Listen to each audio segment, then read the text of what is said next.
O kaya sila laging napupulan. Ito pang isang matinding balita. Na dyan daw sa Kongreso, hayop na yan, itong si Trillanes daw ay nagbibida-bida. Kaya naman pala, puros katarantaduhan na nangyayari sa hearing na yan dahil tarantado yung ano ninyo, consultant nyo, advisor, kung ano man tawag sa kanya. According sa Net25, which is a channel ng mga kapatid nating Iglesia ni Cristo, kayo daw ay binibigyan ng kumpas ni Tililing. Kaya naman pala parang mga baliw na rin mga to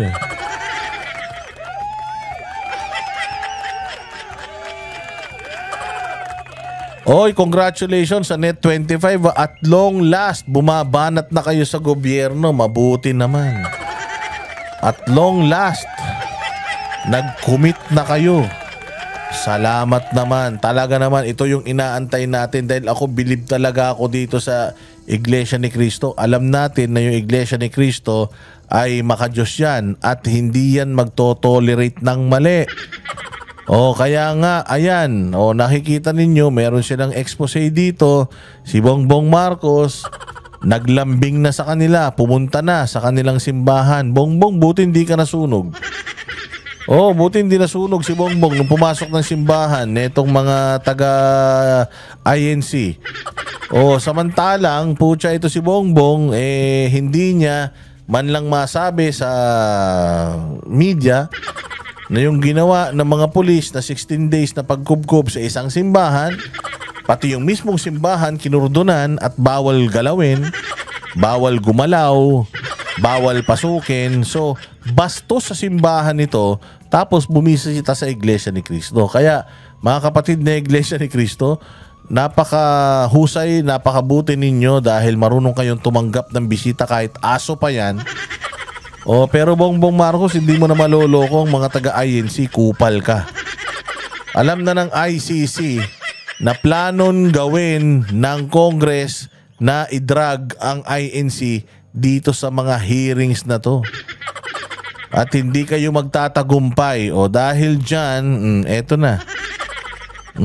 Eto na, si Trillanes, ang kanyang lihim na malapit ng mabunyag with CCTV camera na siya daw di umano ang nagkukumpas, nag-a-advise at siya daw ang pinanggagalingan ng ewan ko kung ano, talino ba o kamangmangan dito sa hearing na to. This is according to Net25, which is a very well-connected network. Dahil syempre, alam naman natin na itong mga taga Net25, itong mga INC, alam nyo kaya malakas ang INC?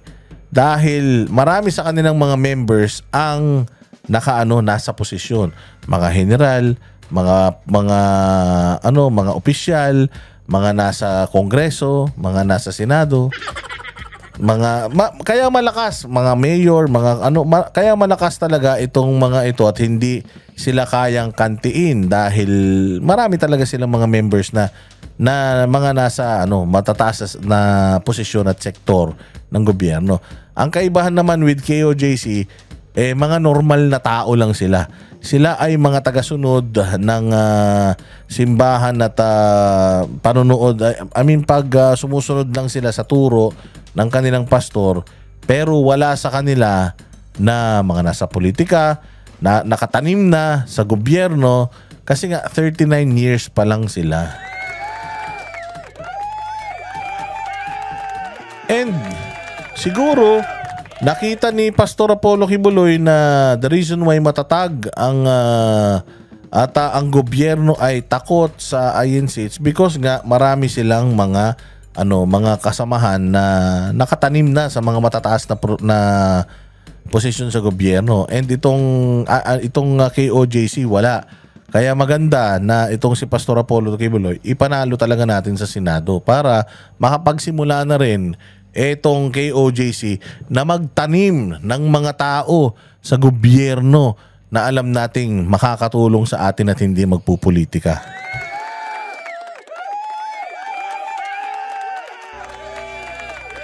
O, pakinggan natin kung ano ang expose ng INC patungkol dito kay Tililing. Totoo ba ang bali-balita na kapag ka meron pong Quadcom hearing ay nasa pali-paligid ang dating senador na si Senador Sani Trillanes? Hindi lang nasa paligid yan.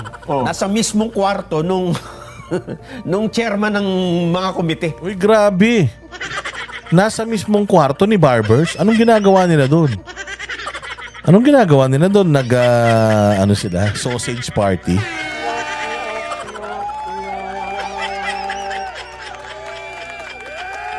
Anong ginawa nila doon? Nagso-sausage party ba doon? Yung mga si Trillanes kasama itong mga baklitang mga committee chair? Ina. Nagawa kaya nila doon? Nagpapat session ba kayo? Bakit ang dami-dami nyo daw sa kwarto? Pero this is coming from itong mga anchors, news anchors ng INC, ng Net25. Alam naman natin, marami nga itong mga tanim na tao or marami silang mga members na nandiyan sa mga opisina na yan. At I am sure na yung mga yun ang nagbibigay ng information sa kanila. So according to them, ito daw si Tililing ay naka-standby diyan sa kwarto ng mga committee chairman kasi ano yan quad committee yan Iba-iba yung mga ano yan iba-ibang tawag dito, iba-ibang mga committees yan na nagsama-sama para pabagsakin ng mga Duterte. According to them, hindi lang daw siya basta pag-alagala dyan parang asong may rabies. Siya din daw ay nakatambay talaga dyan sa loob at tila mo nagbibigay ng kumpas sa mga congressman. Uy mga congressman, kailan nyo tatanggalan ng prangkisa ang Net25?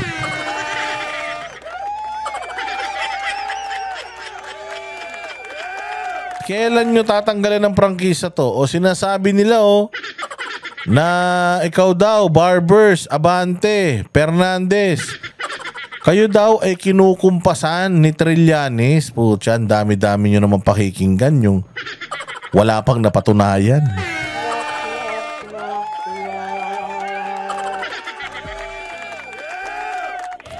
Andun mismo. Si Senador. Oo. Ganun ba? At akala ko pa naman nasa pali-paligid lang pa. Matindi dito walang di umano. Walang di umano dito Walang di umano. Ito po ay sinabi mismo ng isang anchor na kinumpirma niya. Oo, nandun mismo. Hindi lang pakalat-kalat, nandun mismo sa loob nagbibigay ng nagbibigay ng mga kumpas. Pucha, ito ang dapat na ipaliwanag ng Kongreso. Paliwanag nyo to kung totoo ba ito. Kasi hindi marunong magsinungaling itong mga taga INC Mababait itong mga to. Parang itong mga taga KOJC hindi marunong magsinungaling yan. So kailan natin ihihiring ang prangkisa ng Net25? Sige nga, nagawa nyo sa KOJC. Kaya nyo bang gawin sa INC yan? Palagay ko hindi. Bumisita pa yung amo nila Bumisita pa si BBM sa INC at nagbigay pugay sa kaarawan ni Kamanalo Nandun mismo. Sisilip-silip. Nandun mismo. Hindi man may kakaila dyan. Una, may CCTV, ha? May CCTV sa kamera Pangalawa, ako nagtatanong lang ako. Ikaw pala Ano na, Tililing? Pucha, pakalat-kalat ka daw sa CCTV. Dapat nag-disguise ka, nag-duster ka. O kaya nag-wig ka ng blondie. may CCTV sa kamera. At paglabas mo ng house, may mga CCTV sa paligid ng makikita. Ang alam ko, nag-file ito ng Certificate of Candidacy bilang mayor ng Caloocan. Makakalaban yung Along Malapitan. Ano lang pala yan, Jen? Batay dun sa impormasyon na nakarating sa akin, smoke screen lang pala yung pagtakbo niya dyan. Sa Caloocan? Oo. So hindi siya seryoso talaga? Para hindi siya masyadong mapaghinalaan. Ito ang tanong na lang nila siguro. May ebidensya ka ba na si Trillanes ay nandun talaga sa hearing kapag nag-hearing yung Quadcom? Ako ngayon natatanong ako kung Meron? wala akong alam Ang sagot, meron po. Meron, may ebidensya. Tililing! Hindi ka naman congressman. Inuutusan mo yung mga congressman?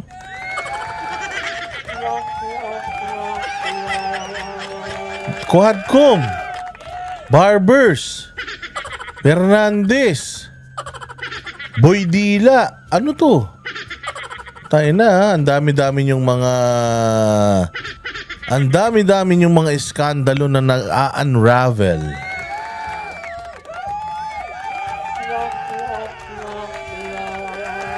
Itong dapat tanungin ni Karen Davila kay Abante. Pabulaanan ninyo itong sinasabi ng mga kapatid natin sa Net25. Para magkalaglagan na, mailabas na yung CCTV camera, putang ina, malalaman natin kung sinong sinungaling talaga.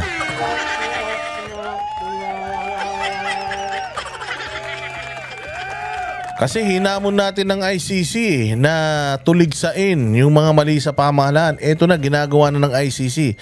Kaya dapat palakpakan natin ang mga kapatid natin sa Net25 dahil at last, naririnig na natin silang talagang kasama na natin sila sa pagrereklamo. So, Tililing, hindi ka pa dito ligtas, ha? Sinasabi nila na wala naman daw talagang kwenta yung pagtakbo mo dahil alam mo naman di ka mananalong kay Along. Malay mo lang makachamba, manalo siya, di ba? Pero hindi naman daw pala nito talaga gustong manalo or alam naman niya na hindi siya mananalo talaga sa Caloocan. Kaya ito, ang talagang ano niya is mawala yung tingin ng tao na meron siyang kinalaman dito sa mga panggigipit sa Duterte sa Kamara. According to Net25, si Trillanes daw ay nakikialam sa Kamara and Net25 is challenging Trillanes, Fernandez, si Barbers at saka itong si Congressman Abante. They are challenging you to deny these accusations. They are challenging you to tell the people that Net25 saganang mamamayan is lying.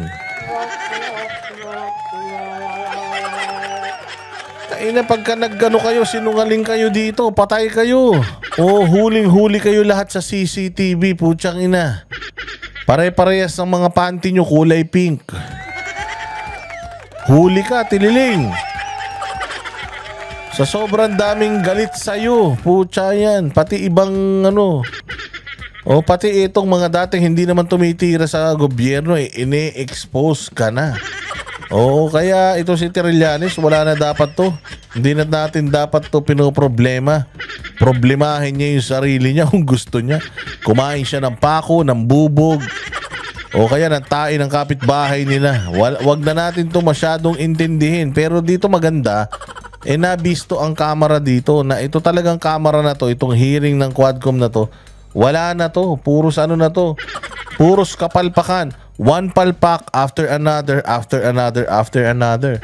Sila mismo naglaglag sa mga sarili nila. Kinumpirma nila pare-pareho na talagang totoong kinausap nila itong koronel.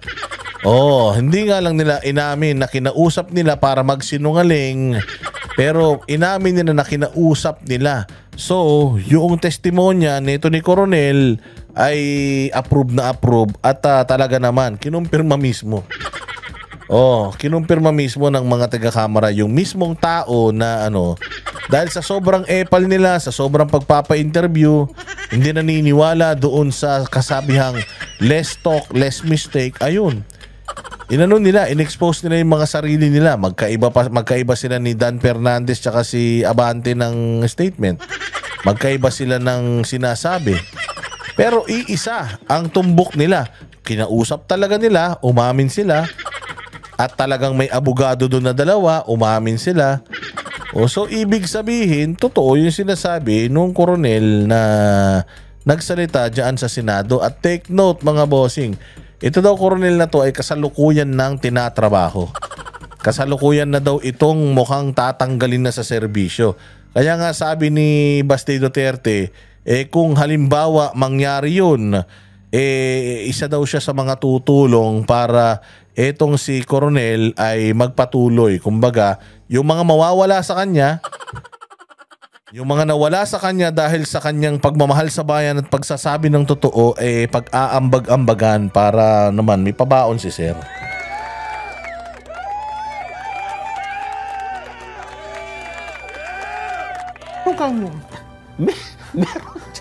Meron. Yan, pasabog mo yan. Kami baka mahimatayin kami ni Kuya Benny dyan, ha? Hindi namin muna ilalabas. Mas maganda, umamin na muna sila. Nito, Jen. Sino ba ang bumuo at mayroong ipinail na kaso sa International Criminal Court? Yung grupo ni Senator Llanes. Sino may mga dokumento noon at nakakaalam kung ano mga dapat na i-corroborate dun sa mga nandoon? Mapatibay yung reklamo niya. Kaya nga sabi ko noon pa, ito hindi ko pa alam yung kay Trillanes, ha? Kasi pinag-kumpara ko Yung pong ipinail sa ICC at yung mga statement na lumilitaw ngayon, sabi ko hindi na bago. Nabasa ko na yan doon sa ipinail nila sa ICC. Binibigyan lang nila ng mga tao na nagsasalita. Ayun! Kasi nga, ang sabi ng DOJ, hindi kami magbibigay ng mga papeles sa inyo, ICC, sa mga reklamo na yan. Bambi Robin, ibang klase ka talaga. In a good way, of course. Thank you very much. Salamat, Mr. Share. Salamat kaayo. Hindi kami makikipag-cooperate. Yes. Pero kung lumitaw sa Quadcom hearing, so pwede na nilang i-extract. Ganun ba ang play? Ando na. Pwede mo nang i-extract. Kaya pala ang statement kayon, maging sa Senado, hindi sila magbibigay. hindi kami magbibigay ng anumang dokumento. Pwede naman kunin. Pero walang pumipigil sa inyo. Bakit naman hindi, di ba? Sapagkat public documents yan, na kunin yung anumang nangyari sa pagdinig ng Senado at saka ng Quadcom. Eto pa, ang katunayan, Jen. Ha? Eto, ang katunayan. Disgrasya tayo nito. Eto pa, ha? Former Senator Antonio Sani Trillanes Deport on Wednesday, today yan, ha? Said the transcript of the Monday Senate hearing on the former administration's drug war has been sent to the International Criminal Court. Ano sabi niya? The transcript ang transcript of the Monday Senate na ang hearing pagdinig noong Lunes sa Senado ay on the former administration's drug war tungkol sa dating kampanya ng yung drug war ng dating administrasyon ay has been sent to the International Criminal Court. Ay naipadala na sa International Criminal Court. Eto pa, dagdag. Ha? That pertinent Quadcom transcripts paano tatagalugin yung pertinent? Yung permanente. Mga importante. Yung the pertinent Quadcom transcripts were transmitted early on. So? Noon pa, maaga pa, and all were duly received. Nako po. So parang napatitibayan nga, Nelson. Ano ha? Yes, nga sinasabi ko. Kaya siya nandun dahil ito ang pinadala namin, ito yung kasong ipinail namin sa ICC. Nako. Ito yung mga kulang. Ito, walang magko-corroborate ito. O yan, si Garma, ilagay mo dito. Sino pa? O ikaw, dito ka. Antindi na itong revelasyon na to na butas yung kanilang sumbong at kaso sa ICC. At butas din yung investigasyon ng ICC dito sa Pilipinas. Kaya parang ang lumalabas dito, according to Net25 I'm just quoting Net25. Ang sinasabi dito is, the Congress, it's as if the Congress is investigating for ICC. So parang ang lumalabas dito, ito yung mga kulang namin, ito na yung mga nagawa namin. Ito yung mga kulang namin. Gawan nyo na ng paraan to. Gawan nyo na ng paraan to para mas mapagtibay kung ano yung meron sa amin ngayon. Ikaw, Tililing, ikaw ngayon ang magiging messenger namin O ikaw ang magkukumpas dyan sa Quadcom ng kung ano yung gagawin. O ito, o kalimbawa, o papaano natin mapapagtibay itong ano natin na to, bintang natin. O yan, lagyan natin ng garma.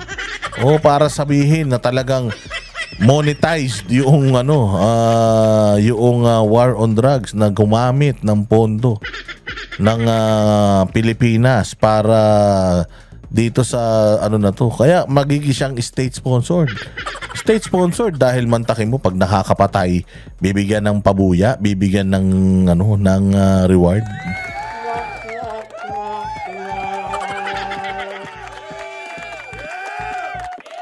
O hindi ba?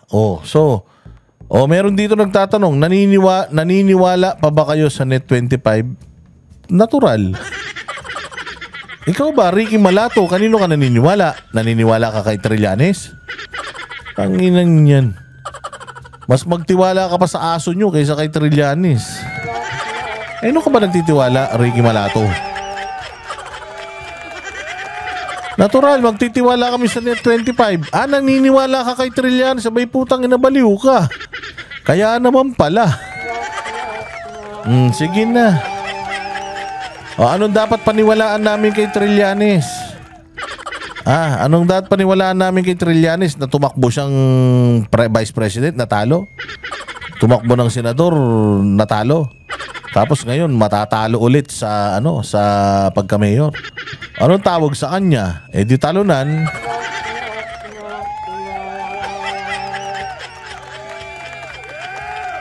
Putang ina. Ilang beses nyo binubugaw. Bakit biglang may binubugaw? Lok ng tokwa naman, Ricky Malato. Tinitira mo ba yung nanay mo? Ba't ganyan ka mag-isip? Binabanata mo ba yung nanay mo? Ricky Malato, manyakol ka. Siguro pati nanay mo, pati lola mo, baka kinakangkang mo. Wag ganun, Ricky Malato. Masama yun, ha. Incest yun.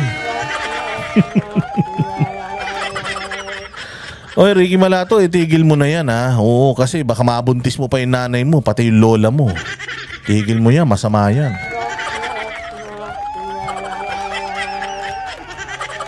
Oy, Ricky Malato, utang ina, baka pati ate mo, pinagsasalsalan mo pa, ha. Masama yan, Ricky Malato, ha.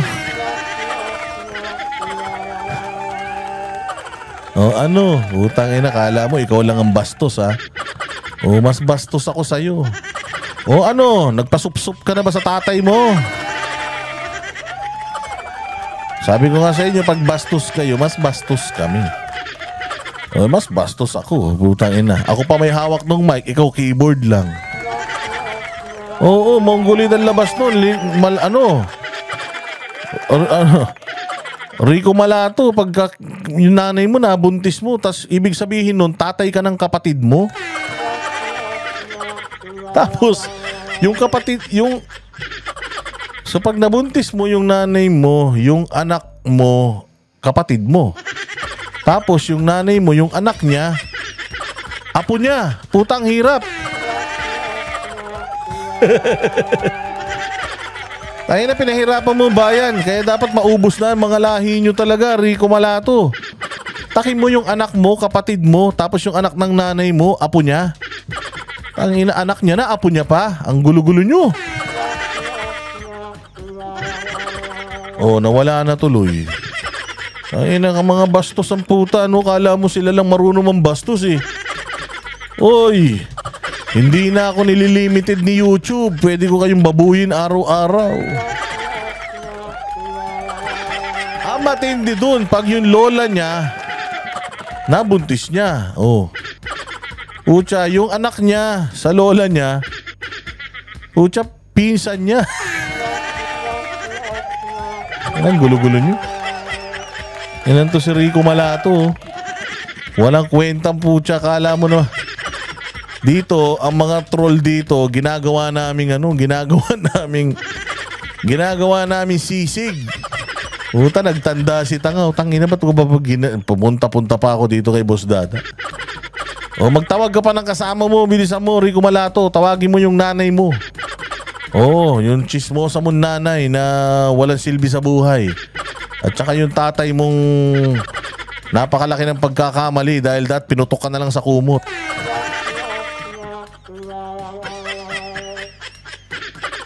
Oh, okay na? O sige, diretso natin. Lahat nilagyan nila ng tao. Para pag ipinadala noon, hinanapasan ng ebidensya. Ito po, nasa transcript. Inamin ba ni Duterte? Ito po, nasa Senate. O, igaganon-ganon nila. So pagtatagni-tagniin, buo ang kumpleto na, buo na ang reklamo sa ICC. Oo na. Kaya mga kapatid nating Iglesia ni Cristo, ganito katarantado yung mga troll ni Bongbong Marcos. Pati INC, binababoy na. Putang ina niyan. Nawala na tuloy si Ricky Malato, naglato-lato na ng itlog niya. Tayong part 2 dyan, Kay bukas. Trillanes. Meron siyang kasabwat pang isa. So, Abangan natin yan. Si Trillanes daw may kasabwat pang isa. Sino kasabwat niyan? Si Risa? Wala namang iba makakasabwat yan si Trillanes eh. Sigurado kahit pamilya niyan ayaw sa kanya. Oy, Rayson Uriarte, welcome to Boss Dada. Oh, abangan natin Abangan natin mga bossing. Ito kasi ito maganda to. Maganda yung sinasabi nila dito na it makes sense. It makes sense kasi yung mga hindi naman naungkat noon dyan sa Senate inquiry sa war on drugs issue, nauungkat dito. Nagkaroon na ng mga ganyan, reward system. Kumbaga may iba na silang mga anggulo na ipinapasok. So dito mo talaga makikita na pinagtitibay nila yung mga unang mga unang bintang nila. O katulad ng sinasabi ko sa inyo, itong si Leila de Lima sa tagal ng panahon hindi nga siya nakahanap ng butas. Kayo pa kaya para makahanap ng butas, maggagawa ng kunyaring issue, kunyari si Alice Guo. Kunyari si Alice Guo ang hinihiring pero lahat naman yan ikokonekta kay Duterte, biglang nagkaroon ng Quadco, mantakin mo 4 na komite. Nagsama-sama yung 4 na komite. O tapos dito mo makikita na according to them, ito daw si Trillanes, nagpasa na daw ng dokumento doon noon pa. So para mapagtibay yung, akala ko ba mag-i-issue na sila ng warrant of arrest? Akala ko ba July nitong taon mag-i-issue na ng warrant of arrest? Yung pala wala.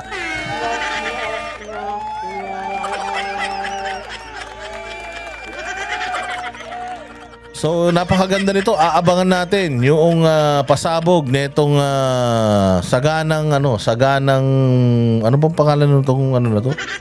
Anong pangalan nitong show na to? Saganang bagay? O basta itong show na to, o abangan natin yung susunod pa nilang mga revelations patungkol dito kay Tililing. Oo, pag ito talagang napatunayan natin at nanahimik si Tililing. Matindi yan si Tililing, dito matahimik yan, basta pwedeng pagkakitaan. Basta pwedeng pagka-exposean, gagawin nung ulagan na yan. Manalo nga lang yan ulit sa sa eleksyon, kakain ng barbed wire yan Oo, kaya sigurado ako na dapat sumagot siya dito. Hindi totoo sinasabi ng INC. Isinusumpa, saganang atin pala. Isinusumpa ko yung mga taga-INC. Saganang mamamayan. Ano ba talaga? Oy, doble ingat mga banateros, mahaba pa ang laban. Siyempre naman, Lourdes Villaveray.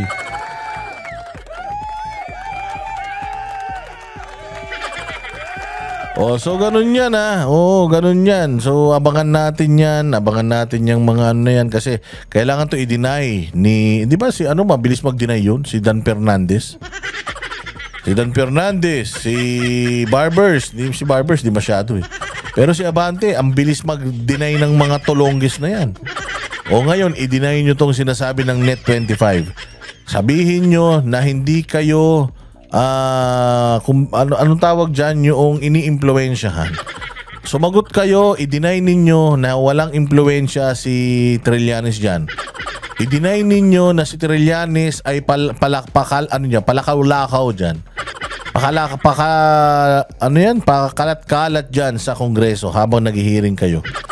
I-deny ninyo na si Trillanes ay nagbibigay ng kumpas sa inyo at kasama ninyo sa kwarto.